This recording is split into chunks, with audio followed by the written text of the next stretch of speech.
পুরো জার্নিটাই ভীষণ ভালো ছিল, পুরো টিমের জন্যই খুব মেমোরেবল হয়ে থাকবে সব সময়। শিরোনামহীন থেকে যখন আমাকে নক করা হলো গানের জন্য, প্রথমত শিরোনামহীন, দ্বিতীয়ত এই অবেলায় 2, তৃতীয়ত থাইল্যান্ডে শুটিং হবে, সব কিছু মিলিয়ে এই গানটা করার পেছনে আসলে মানে না বলার কোনো জায়গা ছিল না, গানটা করতে ভীষণ ভালো লেগেছে। আমি শিরোনামহীনের ভক্ত অনেক আগে থেকে, তারপরে এই অবেলায় যখন এলো সেই গানটি অন্য অনেকের মতো আমারও ভীষণ প্রিয় একটি গান।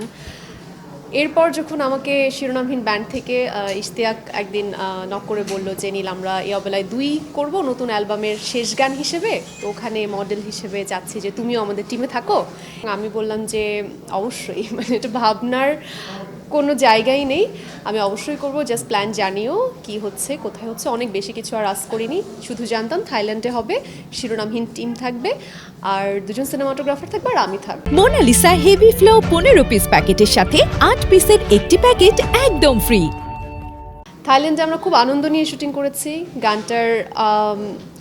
গানটাকে নিয়ে আমরা বেশ আগে বসেছি, শুনেছি, সবার ভাবনাগুলো শুনেছি, জিয়া ভাই, শাফিন ভাই, সবার সাথে আমরা বসেছি, কি ভাবনা এই গানটার পেছনের গল্পটা ঠিক কী ভাবছে, কি ইমোশন ক্যারি করছে, থাইল্যান্ডে আমাদের ঠিক কী পরিকল্পনা আছে।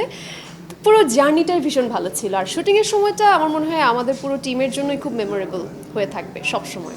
শিরোনামহীন থেকে যখন আমাকে নক করা হলো গানের জন্য, প্রথমত শিরোনামহীন, দ্বিতীয়ত এই অবেলায় 2, তৃতীয়ত থাইল্যান্ডে শুটিং হবে, সব কিছু মিলিয়ে এই গানটা করার পেছনে আসলে মানে না বলার কোনো জায়গা ছিল না, গানটা করতে ভীষণ ভালো লেগেছে।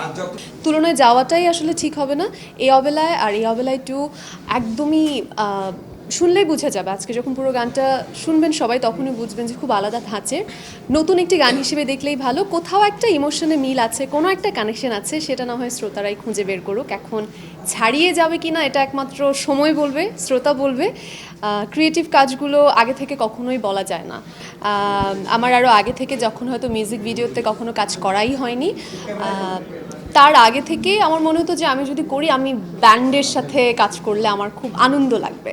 তো একটা সময় গিয়ে সেটা হলো, গানের লিরিক আমাকে ইশতিয়াক শোনাচ্ছিল এবং টিমের সাথে শুনছিলাম, 2টা ভার্জনেই, বাংলা এবং ইংরেজি, খুব ভালো লাগছিল।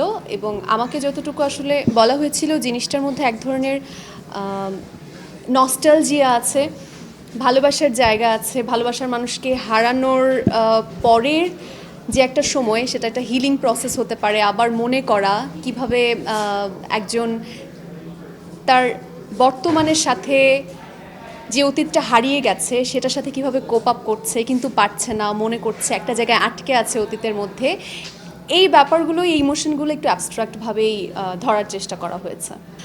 ছোট থেকেই আত্মবিশ্বাসী হয়ে বড় হয়েছি, সেই জায়গাটায় পরিবারের একটা ভূমিকা আছে, কারণ আমরা আসলে বড় হয়ে আমাদের যে পার্সোনালিটিটা হয় এটা আসলে অনেক ছোট থেকে পরিবার, পারিপার্শ্বিক সব কিছুর মাধ্যমে বিল্ড হয়। একটা ছোট বাচ্চা আশেপাশে কি দেখেছে, কি রিয়াকশন পেয়েছে, বাবা মা কীভাবে বড় করেছে, সব কিছুর মধ্য দিয়ে তার ব্যক্তিত্বটা আসলে গড়ে ওঠে। তো সেই জায়গা থেকে হয়তো আমি আত্মবিশ্বাসী হয়ে বড় হয়েছি, তার উপর যেহেতু মিডিয়ায় কাজ করা, ক্যামেরার সামনে কাজ করা, উপস্থাপক হিসেবে কাজ করা, আত্মবিশ্বাসের জায়গাটা অনেক কিছু আয়ত্তও করতে হয়েছে বিভিন্ন সময়ে, বিভিন্ন এনভায়রনমেন্টে কীভাবে আসলে আত্মবিশ্বাসী থাকতে হয়। উপস্থাপনার জায়গাটা একদমই আলাদা, সেখানে ব্যক্তিনীল ক্যান্ডিডনেসটা থাকে, আর যদি মিউজিক ভিডিও বলি বা অন্য অভিনয় বলি, সেই জায়গাটায় আসলে আমি ব্যক্তিনীল আর থাকি না, আমাকে একটা চরিত্র ধারণ করতে হয়। তো আমার মনে হয় সেটা আত্মবিশ্বাস হোক বা অন্যরকম কিছু হোক, সেটা একেবারে চরিত্রটা হয়ে ওঠাই ম্যাটার করে।